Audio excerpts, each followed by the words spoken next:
Hello students, कैसे हैं आप लोग। तो हम लोग जो AKTU एग्ज़ाम सीरीज़ चला रहे हैं उसमें आज हम डिस्कस करेंगे बेंडिंग के प्रीवियस ईयर में AKTU एग्ज़ाम में जो क्वेश्चंस आए हुए हैं। टॉपिक आज का है बेंडिंग। तो कुछ क्वेश्चन कुछ पुराने पेपर हैं मेरे पास, उनसे मैं आपको करा रहा हूँ और कोशिश करिएगा ये वीडियो पॉज करके आप क्वेश्चन को भी अपनी कॉपी में नोट डाउन कर लें और उसको पूरा अपने आप सॉल्व भी करें। वीडियो पसंद आएगा लाइक कीजिए, चैनल को सब्सक्राइब कीजिए, शेयर कीजिए वीडियो को। चलिए देखते हैं। पहला क्वेश्चन बोर्ड पे लिखा हुआ है, a beam has rectangular cross section. Cross section का मतलब बच्चों क्या होता है? क्रॉस सेक्शन का मतलब जैसे ही मार्कर मेरे हाथ में है तो ये साइड से गोल दिखाई दे रहा है ना, तो इसका मतलब इसका जो क्रॉस सेक्शन है वो क्या हो गया? गोल हो गया, सर्कुलर हो गया। रेक्टेंगुलर है तो रेक्टेंगुलर का एग्जाम्पल जैसे हमारे पास ये डस्टर भी हो सकता है। वैसे तो ये एग्जैक्टली रेक्टेंगुलर नहीं है, लेकिन फिर भी अगर आप इसको यहाँ साइड से देखोगे तो ये कुछ रेक्टेंगुलर शेप का दिखाई दे रहा है। तो यानी कि सेक्शन जो है वो रेक्टेंगुलर है। तो एक रेक्टेंगुलर सेक्शन बना लेते हैं हम लोग। उस रेक्टेंगुलर सेक्शन की विड्थ 100 mm, विड्थ हमेशा इसको लेंगे हम लोग 100 mm, और डेप्थ जो है वो ये दी हुई है। डेप्थ आपको दी हुई है कितनी बच्चों? 150 mm। Calculate the maximum bending stress. और एक साथ साथ एक चीज और है, इसमें एक डायग्राम दिया हुआ है आप लोगों को कि बीम के ऊपर किस तरह की लोडिंग है और बीम कैसी है। ये डायग्राम क्वेश्चन में गिवन है। वैल्यू मैं लिख देता हूं एग्जाम पेपर में से देख के। जैसा कि अभी आप देख पा रहे हैं मेरे हाथ में एक पुराना एग्जाम पेपर ही है जिसमें बेंडिंग के क्वेश्चन हैं, और ये सब पेपर जो हैं वो AKTU के ही हैं। 10 किलो न्यूटन, इस तरह से ये डायग्राम दिया है। तो बच्चों एक बात ध्यान रखिएगा, बेंडिंग के क्वेश्चन में अगर आपको बीम का डायग्राम और सेक्शन का डायग्राम पहचान लें या दिया हो तो इससे और ज्यादा खुशी की बात नहीं हो सकती, क्योंकि यहाँ पर हम लोग निकालने के लिए सारी चीजें दी रहती। अगर ये दिख जाए तो बड़ा आराम है। चलिए, सेक्शन के डायग्राम से बच्चों हमेशा जो है आप I और Y कैलकुलेट करेंगे। क्या कैलकुलेट करेंगे? I और Y। तो I का फॉर्मूला क्या है? BD³/12। रेक्टेंगल के केस में BD³/12। तो B की जगह रख देता हूं, इसको यहां कैलकुलेट कर लेता हूं बच्चों, BD³/12। और ये वैल्यू कितनी हो जाएगी? I = B की जगह 100, D की जगह 150 का क्यूब डिवाइडेड बाई 12। अगर हम लोग y की वैल्यू बच्चों देखें तो y क्या होता है? ये सेंट्रॉइड से ऊपर या नीचे की डिस्टेंस, जो कि रेक्टेंगल के केस में इक्वल होती है। इसलिए y की जो मैक्सिमम वैल्यू है वो कितनी हो गई? 75। y जो है ना बच्चों, ऐसा नहीं है कि आप टॉप सरफेस तक ही नापो, आप नीचे तक भी नाप सकते हो, यहां तक भी नाप सकते हो। वो आपके ऊपर है कि आप y कहां तक नाप रहे हो। ये सब y होते हैं, लेकिन जब आपसे मैक्सिमम बेंडिंग स्ट्रेस पूछा जाएगा तो आप y भी मैक्सिमम वाला नापेंगे, न्यूट्रल एक्सिस से ऊपर की दूरी या नीचे की दूरी, जो इस केस में बराबर है। तो हमेशा ध्यान रखो सेक्शन के डायग्राम से बच्चों आपको I और Y मिलेगा। आगे देखते हैं बीम के डायग्राम से हमको क्या मिलेगा। तो बीम का डायग्राम अगर आपको मालूम है बच्चों तो इससे मिलता है हमको Mmax। और इस तरह के केस में बीम के मूवमेंट निकालने का जो फॉर्मूला होता है वो होता है WAB/L। W यानी कि जो लोड लग रहा है आपका 10 किलो न्यूटन, A यानी कि इन दोनों में से किसी को भी आप A मान लो, किसी को भी B मान लो, क्योंकि प्रोडक्ट है ना। आप 2 × 4 करो या 4 × 2 करो, आएगा तो 8 ही ना। तो 2 meter into 4 meter upon L। L कितना है? टोटल लेंथ, यानी 6 मीटर। एक बात बच्चों हमेशा ध्यान रखना, जब आप M निकालोगे तो यहां पर जो वैल्यू पुट करिएगा वो यूनिट के साथ पुट करिएगा, यानी ये मीटर से मीटर कैंसिल हो जाएगा। और ये टोटल देके सॉल्व करके कितना आ रहा है? 80/6 किलो न्यूटन मीटर ये आ रहा है। इसको अगर थोड़ा न्यूटन और mm में चेंज करेंगे बच्चों तो कितना हो जाएगा? 80/6 इंटू 10⁶ न्यूटन mm। ये आ गया Mmax। पूछ रहा है सिग्मा, तो बेंडिंग इक्वेशन लिखता हूं मैं। बेंडिंग इक्वेशन बच्चों क्या है हमारे पास? बेंडिंग इक्वेशन होती है M/I = σ/y = E/r। लेकिन इसमें E और R का कोई भी जिक्र नहीं किया गया है, तो हम E और R यूज नहीं करते, हम इन दोनों को उठाते हैं और यहां पर M की वैल्यू रखता हूं। M की वैल्यू मैंने वहां पर निकाली हुई है 80/6 इंटू 10⁶ अपॉन I की वैल्यू ये मैंने निकाली हुई है 100 इंटू 150 का क्यूब डिवाइडेड बाई 12 = σ/y। तो सिग्मा की वैल्यू तो हमसे क्वेश्चन में पूछी ही गई है, सिग्मा मैक्स। और y की वैल्यू बच्चों कितनी है? y की मैक्सिमम वैल्यू है 75। तो जैसा कि आप देख पा रहे हैं इसमें अननोन एक केवल सिग्मा है, जो कि इजीली कैलकुलेट किया जा सकता है। चलिए उसको आप लोग भी कैलकुलेट करिए, मैं भी कैलकुलेट करता हूं। तो बच्चों ये जो वैल्यू आ रही है कैलकुलेट करने पर, ये आ रही है सिग्मा की मैक्सिमम वैल्यू 35.55 न्यूटन पर mm स्क्वायर। स्ट्रेस की यूनिट, क्योंकि हम सारा काम न्यूटन mm में कर रहे हैं तो न्यूटन पर mm स्क्वायर। चलिए बढ़ते हैं क्वेश्चन नंबर 2 की तरफ हम लोग। चलिए बच्चों देखते हैं क्वेश्चन नंबर 2। इसमें कह रहा है ये rectangular section beam of length 6 meter. तो सेक्शन कैसा है बच्चों उसका, बीम का जो सेक्शन है बच्चों वो आपको रेक्टेंगुलर दिया हुआ है, रेक्टेंगुलर। लेंथ 6 मीटर दे रखी है, जो बीम की लेंथ है वो कितनी है बच्चों, वो 6 मीटर है। इस सिंपली सपोर्टेड, ये जो बीम है वो कैसी है, सिंपली सपोर्टेड है। At it and section of the beam is 60 mm wide, 60 mm wide and 150 mm deep. 60 mm wide यानी कि ये हो गया 60 mm वाइड हमेशा इधर और डेप्थ हमेशा इधर, ये हो गया 150 mm। चलिए आगे देखते हैं। बीम कैरीज ए कॉन्सेंट्रेटेड लोड। अब जो बीम है उस पर एक कॉन्सेंट्रेटेड लोड लगा हुआ है, ऐसे लगा दिया मैंने, और 15 किलो न्यूटन का। और कहाँ लगाया अभी ये नहीं पता है कि बीच में लगाए, आगे देखते हैं। इन डाउनवर्ड डायरेक्शन यानी नीचे लगाए, at a distance of 2 meter from one support. एक सपोर्ट से, चाहे राइट सपोर्ट चाहे लेफ्ट सपोर्ट, उससे 2 मीटर पर है। तो ये डिस्टेंस 2 मीटर, तो ये डिस्टेंस कितनी हो गई बच्चों, 4 metre. Find the maximum bending stress. क्या पूछ रहा है आपसे बच्चों, आपसे पूछ रहा है सिग्मा की मैक्सिमम वैल्यू। चलिए ट्राई करते हैं। सेक्शन के डायग्राम से बच्चों हमें क्या मिलता है, आई और वाई। तो यहाँ पर वाई की बच्चों वैल्यू क्या हो जाएगी, तो ये हो गया हमारा सेंट्रॉइड और ये न्यूट्रल एक्सिस। तो ये डिस्टेंस हमारी कितनी हो गई, 75 mm हो गई। वाई की मैक्सिमम वैल्यू हमने ली है फिर से, क्योंकि मैक्सिमम बेंडिंग स्ट्रेस पूछा गया है। इसके बाद आप सेक्शन के डायग्राम से आई निकाल सकते हैं बच्चों। तो आई का क्या फॉर्मूला होता है, बी डी क्यूब बाई 12।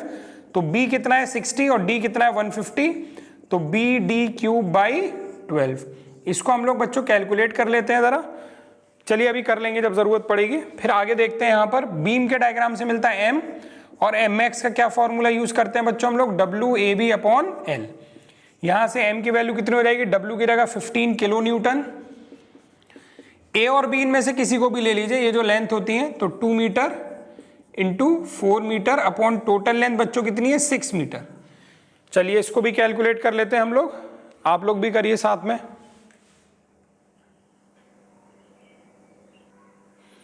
चलिए बच्चों, तो ये आई की वैल्यू कैलकुलेट करने पर इतनी आ रही है, यूनिट होगी एमएम की पावर 4। यहां पर एम की वैल्यू कैलकुलेट कर रहे हैं तो इतना आ रहा है, लेकिन किलो न्यूटन मीटर नहीं चलेगा। मैं सारा काम न्यूटन और एमएम में करता हूं, तो 10 की पावर 3 किलो न्यूटन के लिए और 10 की पावर 3 एमएम के लिए, यानी 20 इंटू 10 टू द पावर 6। अब ये न्यूटन एमएम में आ गया।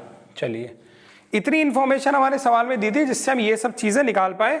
हमें देखिए क्या क्या मिल गया, हमें एम मिल गया है, हमें आई मिल गया है और हमें वाई मिल गया है। अब फॉर्मूला लगाते हैं हम लोग बेंडिंग इक्वेशन का। तो क्या फॉर्मूला है बच्चों, M upon I is equal to sigma upon Y. Value रख देता हूं मैं, तो 20 into 10 to the power 6 upon I की वैल्यू निकालिए 1.68 into 10 to the power 7 1.68 is equal to sigma. तो हमें बच्चों निकालना ही है, और y की बच्चों वैल्यू कितनी निकाली है हम लोगों ने, 75। तो इसको कैलकुलेट कर लेंगे तो हमारे पास क्या हो जाएगा, सिग्मा की वैल्यू निकल करके आ जाएगी। तो इसको जल्दी से कैलकुलेट कर लेता हूं मैं। से डिवाइड बाई, ये बच्चों आ रहा है 89.28 न्यूटन पर एमएम स्क्वायर। एक बार आप लोग भी भाई कैलकुलेशन चेक कर लीजिएगा, हो सकता है कभी कभी गलत भी हो जाए। चलिए बढ़ते हैं बच्चों क्वेश्चन नंबर 3 की तरफ। चलिए बच्चों क्वेश्चन नंबर 3 पर बढ़ते हैं, और ये क्वेश्चन बड़ा इंपॉर्टेंट है, ज़्यादा मार्क्स में मिलेगा आप लोगों को, क्योंकि इसमें सेक्शन रेक्टेंगल या सर्किल की जगह एक टी सेक्शन दिया हुआ है। सेक्शन के डायग्राम से हम लोगों को आई और वाई मिलता है। वाई बच्चों क्या होता है, सेंट्रॉइड से ऊपर की दूरी और नीचे की दूरी। अब इसमें सेंट्रॉइड ही नहीं पता है पहले तो पहला काम होगा ऐसे सवालों में हमें सेंट्रॉइड निकालना होगा, फिर बात की बात देखी जाएगी। तो चलिए बच्चों सेंट्रॉइड निकालने की तैयारी करते हैं। तो सिमेट्रिक है ये, तो पहले तो इसको मैं यहाँ मिला लेता हूँ। 2 रेक्टेंगल और बॉडी सिमेट्रिक है अबाउट वाई एक्सिस। अगर मैं यहीं पर ओरिजिन ले लेता हूँ तो इसके कोऑर्डिनेट क्या आ जाएंगे बच्चों, 0, 10, और इसके बच्चों कोऑर्डिनेट क्या आ जाएंगे अगर निकालेंगे तो 0, इसके कोऑर्डिनेट 75। तो ये डिस्टेंस हो गई, और नीचे कितना है 20 यानी 0,95। तो इसके XC की वैल्यू तो हो जाएगी 0। आप कैलकुलेट करके देख लेना, एक्चुअली दोनों x कोऑर्डिनेट 0 है तो XC भी 0 हो जाएगा। आप चाहो तो a1 x1 plus a2 x2 upon a1 plus a2 से कैलकुलेट करके देखना। YC की वैल्यू मुझे निकालनी पड़ेगी। YC के लिए फॉर्मूला लगाऊंगा a1 y1 plus a2 y2 upon a1 plus a2। यहाँ से आप देखिए a1 पहली बॉडी में ऐसे मान लेता हूँ, तो इसका एरिया कितना है 150 इंटू 20, तो हो गया 150 इंटू 20। और इसके लिए y1 यानी इसका y वाला कोऑर्डिनेट कितना है 10, तो इसको 10 से मल्टीप्लाई कर देता हूँ, प्लस a2 y2, तो दूसरी बॉडी है, इसका एरिया हो जाएगा 150 इंटू 20 हो जाएगा, यानी 150 इंटू 20 इंटू y2। तो बच्चों y2 कितना है, तो इसका y कोऑर्डिनेट कितना है आपके पास 95, तो यहाँ पर मैं कर देता हूँ 95। और अपॉन में क्या है a1 प्लस a2 यानी कि दोनों एरिया का सम। अगर पहला एरिया हम लोग देखें तो 150 इंटू 20 कितना आ जाएगा 3000 आ जाएगा, प्लस दूसरा एरिया अगर हम लोग देखेंगे, अच्छा दूसरा भी उतना ही आ जाएगा क्योंकि डायमेंशन उतनी ही है, 3000 ही आ जाएगा। तो चलो बच्चों इसको कैलकुलेटर से आप लोग जल्दी से कैलकुलेट करिए, मैं भी कर लेता हूं। तो बच्चों ये आ गया यहाँ पर YC की वैल्यू 52.5 mm। अब इसको बनाते हैं कि इस डायग्राम में कहाँ होगा, तो हमने ओरिजिन यहाँ लिया था, हम लोग यहाँ से काम कर रहे थे, ये ओरिजिन था। अब यहाँ से देखो ये पॉइंट कहाँ बनेगा, XC 0 और YC 52.5। तो XC 0 यानी x में तो चलना नहीं है आपको, y में चलना है सीधे। तो y में देखिए कहाँ तक जाएंगे, अगर आप यहाँ तक पहुँचेंगे तो कितना हो जाएगा 20, और यहाँ तक पहुँचे तो हो जाएगा 95, तो आपको 52.5 पे आना है। तो यहाँ से चलेंगे ऐसे और 52.5 यहाँ कहीं होगा, इस जगह पर कहीं होगा, ये इसका सेंट्रॉइड हुआ, ये जो आई सेक्शन है। ठीक है बच्चों, अब सेंट्रॉइड अगर पता चल गया तो न्यूट्रल एक्सिस कहाँ से जाती है बच्चों, सेंट्रॉइड से जाती है, यानी ये वाली लाइन क्या हो जाएगी न्यूट्रल एक्सिस। अब न्यूट्रल एक्सिस भी पता चल गई, अब निकाल लेते हैं y की वैल्यू। y की वैल्यू क्या होती थी भाई, रेक्टेंगल की अगर मैं बात करूं तो रेक्टेंगल में हम लोग क्या करते थे, सेंट्रॉइड बीच में बनाते थे और ऊपर की वैल्यू और नीचे की वैल्यू बराबर होती थी, इसलिए एक ही y लिखते थे। लेकिन ऐसा नहीं होता है, y दो हो सकते हैं, अलग अलग हो सकते हैं। जैसे इस केस में देखते हैं, अब नीचे वाला y यानी यहां से यहां तक की जो डिस्टेंस है ये कितनी है 52.5, ये तो अभी नापी है मैंने, ये कितनी है बच्चों 52.5। और जो ऊपर तक की डिस्टेंस है इसकी, और जो यहां से ऊपर तक की डिस्टेंस है ये कितनी हुई, ये भी y हुई, लेकिन ये कितनी हुई वो देख लेते हैं। तो टोटल बच्चों कितना है, 150 ये और 20 ये, तो टोटल कितना है नीचे तक, टोटल ये डिस्टेंस कितनी है 170। 170 में से 52.5 माइनस कर दिए तो ये आ जाएगा 150 माइनस 52.5, सॉरी 170 माइनस, क्योंकि 170 है ना ये पूरा, माइनस 52.5, ये आ गया 117.5। 117.5, ये दो y आ गए, एक ऊपर का y है, एक ऊपर का y आया है बच्चों, तो उसको मैं लिख देता हूं y टॉप, उसको मैं लिख दे रहा हूं ऐसे y टॉप। तो y टॉप की जो वैल्यू आई है बच्चों वो आई है 117.5 mm, और एक नीचे वाला y निकाला है y बॉटम, और y बॉटम की जो वैल्यू आई है बच्चों वो आई है 52.5। तो अभी हमने सेक्शन के डायग्राम से दो चीजें निकालते थे, एक i और एक y, तो हम लोग ने देखिए y तो निकाल लिया है, अभी i और निकालना बाकी है। तो इस तरह के सवालों में i के लिए कोई स्पेसिफिक फॉर्मूला तो है नहीं कि रेक्टेंगल हो तो bd³/12 या सर्किल हो तो πd4/64। हम लोगों को इसका i कैलकुलेट करना पड़ेगा न्यूट्रल एक्सिस के अबाउट, या इसको हम लोग सेंट्रोइडल एक्स एक्सिस भी कह सकते हैं, सेंट्रोइडल एक्स एक्सिस के अबाउट। तो सेंट्रोइडल एक्स एक्सिस के अबाउट अगर हम कैलकुलेट करेंगे पहली बॉडी का, तो फर्स्ट बॉडी के लिए बच्चों क्या यूज करता हूं मैं, अगर तुम्हें याद हो तो formula plus area into gap का स्क्वायर इंटू गैप का स्क्वायर, पैरेलल एक्सिस थ्योरम। तो Ix(1) बराबर क्या हो जाएगा बच्चों, फॉर्मूला क्या है, पहली बॉडी है तो x वाला फॉर्मूला, क्योंकि हम लोग Ix निकालने, तो इसका x वाला फॉर्मूला क्या होता है बच्चों bd³/12, प्लस एरिया कितना है उस बॉडी का 3000, और गैप कितना हो जाता है x के लिए अगर निकालते हैं तो yc माइनस y1 का होल स्क्वायर। यानी अगर इसमें वैल्यू पुट कर देते हैं तो b की जगह आ जाएगा 150 इंटू डी की जगह आ जाएगा पहली बॉडी के लिए ba और d 20 है, तो 150 इंटू 20 का ³/12 plus 3000 into yc minus y1 यानी कि 52.5 माइनस y1, पहली बॉडी का y1 कितना है 10 है, इंटू 10 का स्क्वायर। तो बच्चों ये अगर कैलकुलेट करेंगे तो हमें क्या मिल जाएगा, ixx1 की वैल्यू मिल जाएगी। इसी तरीके से ixx2 की वैल्यू भी अभी हम लोग इसको कैलकुलेट करेंगे। इसी तरीके से ixx2 की वैल्यू भी लिखते हैं हम लोग। तो ixx2 बराबर भी क्या हो जाएगा बच्चों, वैसे ही बिल्कुल फॉर्मूला प्लस एरिया, दूसरी बॉडी है ना, इंटू गैप, गैप दूसरी बॉडी के लिए yc माइनस y2 का whole square. Centroidal X axis पे जो गैप होता है वो yc माइनस y1 और yc माइनस y2 होता है। चलिए इसमें वैल्यू पुट करते हैं हम लोग फॉर्मूले में। तो फॉर्मूला ये वाली कैलकुलेशन अभी करेंगे हम लोग और आगे अभी देख रहे हैं। तो फॉर्मूला क्या है हमारे पास, रेक्टेंगल है दूसरी बॉडी भी, तो B D cube by 12, B D cube by 12 plus उसका एरिया भी कितना था 3000 इंटू 52.5 माइनस y2 कितना है बच्चों हमारे पास 95 का होल स्क्वायर। ठीक है बच्चों, वो सारी वैल्यू मैंने वहां पर पुट कर दी है। अब देखते हैं जरा, यहां पर b और d की वैल्यू भी पुट कर देते हैं जरा। तो b कितना है फर्स्ट बॉडी, सेकेंड बॉडी के लिए देखो तो b 20 है और d कितना है 150 है। तो 20 इंटू 150 का cube by 12 plus 3000 into 52.5 minus 95 का होल स्क्वायर। तो ये बच्चों निकल के आ जाएगा ixx2। चलिए इसको कैलकुलेट कर लेते हैं पहले हम लोग, तब आगे बढ़ते हैं। तो बच्चों ये कैलकुलेट करके मैंने रेड बॉक्स में बंद कर दिए हैं। ixx1 और ixx2 की वैल्यू हम लोगों ने निकाल ली है। तो टोटल आई हम लोगों को निकालना है, तो थोड़ा बोर्ड पे जगह बना लेता हूं। तो यहां पर मिटा देता हूं मैं, और yc की वैल्यू जो निकाली थी वो यहां लिख लेता हूं, आगे यूज होंगी 52.5 mm।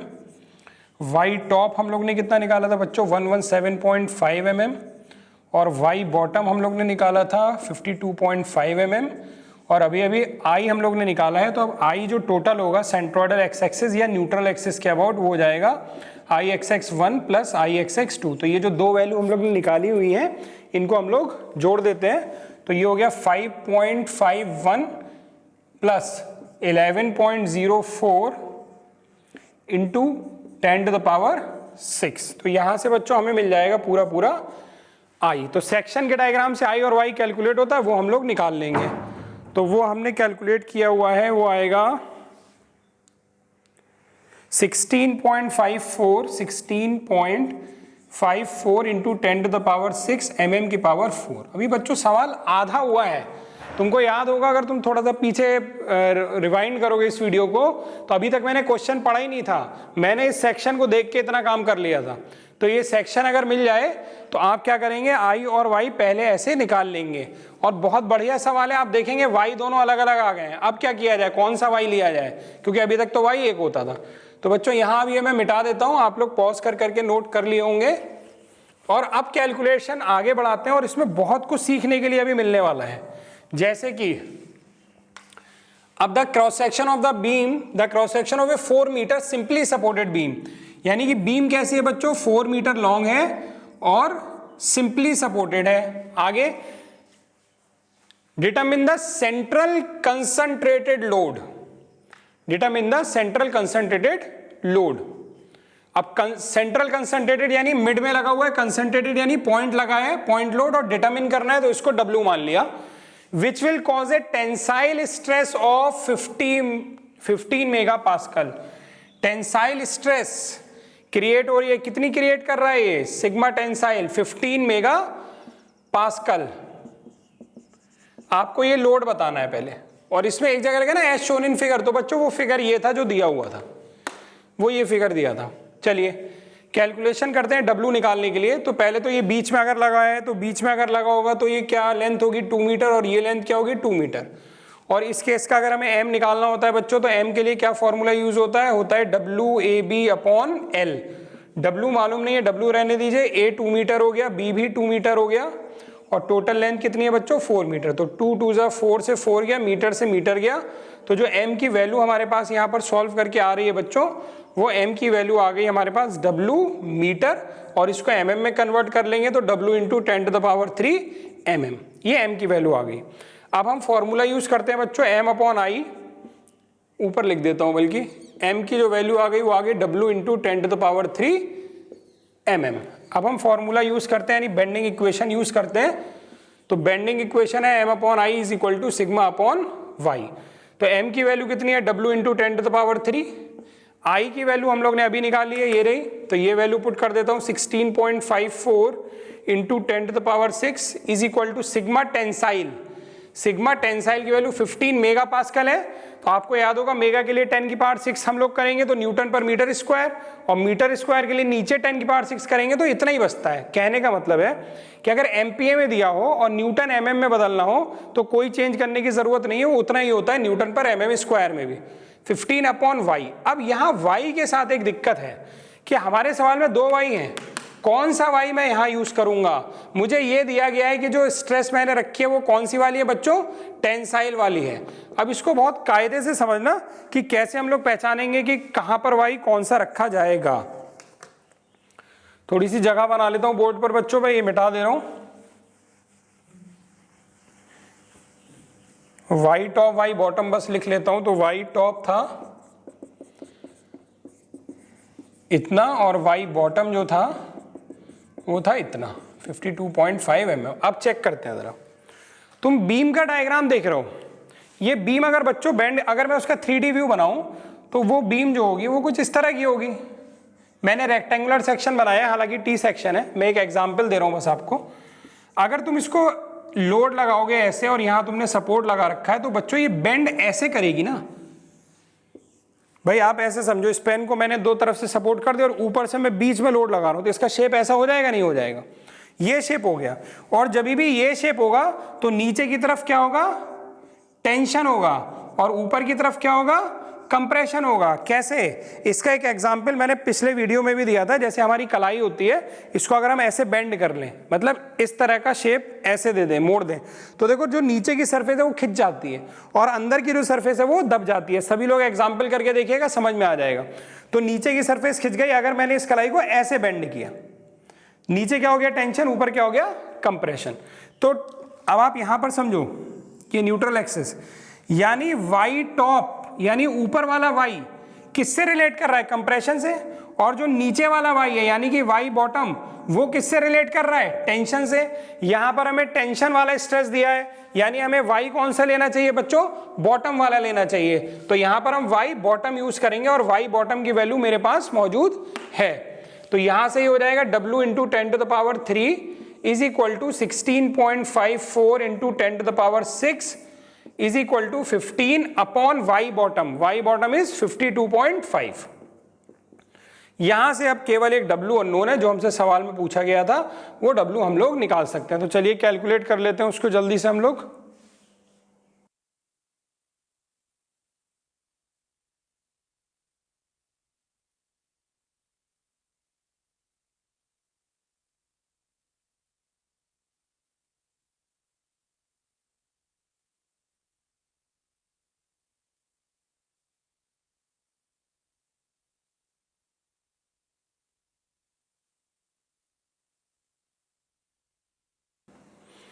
चलिए बच्चों नेक्स्ट देखते हैं, क्वेश्चन नंबर 4 बोर्ड पे मैंने लिख रखा है। A steel beam of hollow square section. Square क्या होता है, जिसकी चारों साइड बराबर होती है, लेकिन हॉलो स्क्वायर है यानी कि स्क्वायर के अंदर एक स्क्वायर बना हुआ है। थोड़ा बड़ा बना लेते हैं डायग्राम, बाहर वाला स्क्वायर यहां बना लेता हूं मैं, ऐसे बना हुआ है, ठीक। आउटर साइड यानी बाहर वाला जो स्क्वायर है उसकी साइड 60 mm दिया हुआ है, यहां भी mm है ये, और जो इनर साइड है यानी अंदर वाला स्क्वायर है वो 50 mm दिया हुआ है। कितना दिया है, 50 mm दिया हुआ है। Is simply supported on a span of 4 metre. Beam कैसी है बच्चों, सिंपली सपोर्टेड है। बीम को यहां बना देता हूं मैं। बीम कैसी है, simply supported on a length of 4 metre, यानी बीम की लंबाई 4 metre. Find the maximum point load that the beam can carry at the middle of the span. आपको W की वैल्यू बतानी है अगर वो मिड में लगा हुआ है। अगर मिड में लगता है तो ये डिस्टेंस आधी आधी हो जाएगी, 2 metre and 2 metre. If the bending stress not to exceed, बच्चों जब भी नॉट टू एक्सीड लिखा हो तो समझ जाना सिग्मा की मैक्सिमम वैल्यू दी हुई है। तो सिग्मा की मैक्सिमम वैल्यू कितनी दी हुई है, 120 आपको गिवन है। चलिए तो सेक्शन के डायग्राम से क्या निकालते हैं, I और Y। तो निकालते हैं सेक्शन के डायग्राम से हम लोग I और Y। सेंट्रॉइड कहां होगा, स्क्वायर है ना, ये हॉलो स्क्वायर। सेंट्रॉइड बीच में, न्यूट्रल एक्सिस, y की मैक्सिमम वैल्यू कितनी हो गई बच्चों 60 का हाफ यानी कि 30 mm। मैक्सिमम क्यों लिया है, क्योंकि बच्चों सिग्मा की मैक्स वाली बात की गई है। I अगर निकालेंगे इसका तो बाहर वाली बॉडी का मोमेंट ऑफ इनर्शिया माइनस अंदर वाली बॉडी का मोमेंट ऑफ इनर्शिया, तो बाहर वाली बॉडी का मोमेंट ऑफ इनर्शिया कितना हो गया 60 इंटू 60 का क्यूब बाई 12 माइनस अंदर वाली के लिए 50 इंटू 50 का क्यूब बाई 12, यानी यहां पर जो मैंने फॉर्मूला लगाया B D cube by 12 minus B D cube by 12 लगाया है। तो अभी इसकी वैल्यू हम लोग कैलकुलेट करके लिखेंगे और y की बच्चों वैल्यू कितनी हो गई 30 mm, तो y हमारा हो गया 30 mm। तो सेक्शन के डायग्राम से I और y निकालते हैं तो I और y आ जाएगा। इसके बाद बढ़ते हैं बीम के डायग्राम की तरफ। बीम के डायग्राम से हम लोग निकालते हैं m, और m का फॉर्मूला क्या होता है बच्चों WAB अपॉन L। इस केस में if a simply supported beam is there having a point load anywhere, mid में हो चाहे इधर उधर हो, WAB अपॉन L। तो m मैक्स की वैल्यू कितनी हो जाएगी, W की जगह W क्योंकि अननोन है, A और B, A की जगह 2 मीटर, B की जगह 2 मीटर। A और B ये डिस्टेंस होती है, किसी को भी आप AB लिख सकते हैं, L बराबर 4 मीटर। तो 2 2 जा 4 से कैंसिल हुआ, मीटर से मीटर कैंसिल हुआ। अगर देखेंगे तो m की वैल्यू आ गई W मीटर, या mm में चेंज करोगे तो W इंटू 10⁻³ mm, ये m की वैल्यू आ गई। आगे बढ़ते हैं हम लोग, सिग्मा हम लोगों को दिया हुआ है, सिग्मा की मैक्सिमम वैल्यू बच्चों कितनी दी हुई है हम लोगों को, वो दी हुई है 120 न्यूटन पर mm स्क्वायर। अप्लाई करते हैं बेंडिंग इक्वेशन बच्चों, तो m upon I is equal to sigma upon y। m की वैल्यू ये रही W इंटू 10⁻³, आई की वैल्यू जो अभी मैं वहां पे कैलकुलेट करके लिखूंगा वो यहां लिख दूंगा, सिग्मा की वैल्यू 120 और y की वैल्यू बच्चों कितनी है 30 mm। तो जरा चलो आई की वैल्यू लिख देता हूं मैं कैलकुलेट करके। तो बच्चों आई की वैल्यू जो कैलकुलेट करके आएगी वो 5.59 इंटू 10⁵, और यही आई की वैल्यू मैं यहां रख देता हूं, ये हो गया 5.59 इंटू 10⁵, और यहां से अब हम लोग W की वैल्यू कैलकुलेट कर सकते हैं। करिए, आप लोग भी करिए, मैं भी करता हूं। तो बच्चों इसकी वैल्यू जो सॉल्व हो क्या आ रही है, वो आ रही है 2236.66 न्यूटन, यही हमसे पूछा था। तो आई होप आपको ये वीडियो बच्चों समझ में आया होगा। इस वीडियो में हम लोग यही 4 क्वेश्चन रखेंगे और इसके पार्ट 2 में रिमेनिंग क्वेश्चन हम लोग डिस्कस करेंगे। तो वीडियो अगर पसंद आए लाइक कीजिए, चैनल को सब्सक्राइब कीजिएगा, और कोई दिक्कत हो तो मुझे कमेंट बॉक्स में बताइएगा। Thank you very much.